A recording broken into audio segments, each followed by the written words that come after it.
هر شب و تخنم ولی مست میخورم، هر شب و تخنم ولی مست میخورم. یه کشیم که انگاری نشتی دارم. هر شب مست توی در دیوارم، راستشو بگم اسمش میاد بد میپاچم.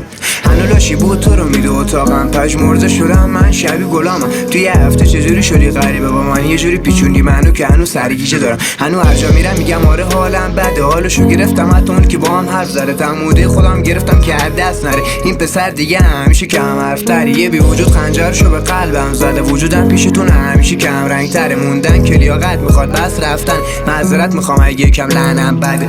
ازم موندی خور پارانویدی با بی خیال. هنو کجا شدیدی؟ هنو خیلی از شبا میپرم از خواب و به میگن چیه نکن از خوابشو دیدی. حتی یه نفردی که بهم بگی چطوری. خستم دیگه از این خندای دکوری، خسته و خالی و سبا کینو و یونولید. الان پیش یکی دیگه است و گلی. متنفرم دیگه از این فیس خستم، جای دستات بر شبا پی که دستم. تو خوشحالتر شیری و من هی شکستم. منو شکونی ولی نداره عیبی اصلا، با اینکه دیگه یه دروی فیکی. با اینکه هنو دلم تنگیت خیلی، من شدم اینه یه مرده متحرک. ولی آرزوم اینه خوشبخت باشی به. هنوزم حالم بده، هنوزم حالم بده، هنوزم حالم بده، هنوزم حالم بده. هر شب میرم بطری و بالا، هر صبح میشه گل زیر چشم.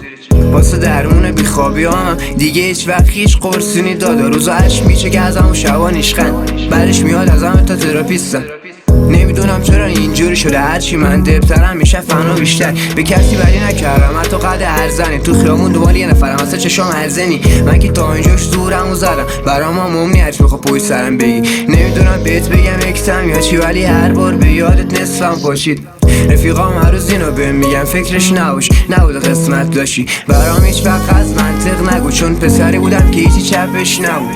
اون با یکی دیگه میره دیتاشی، ولی من شب قفلم رو عکسشن. چقدر تو تنهایی سرم براش سرم، دلم میخواد برات از اولش بگم. به سرم میزنه هر شب قهقه رو برم، چقدر زمان میبری که مثل قبلم بشم. شبام از قفلم به سقف لعنتی، فکرش نمیره از سرم این درد ابدی. حال خوب دلم دیگه سرده بلد اینم حل میشه یه رو باز رو گرم کمری. تا حالا شده شب و روی خاطرات دل بدی، حتی بازم نخوای یه بار پشت سرش بر بگی. تا حالا شده حتی از خودتم خسته شی، هیچی نخوای دیگه فقط بری.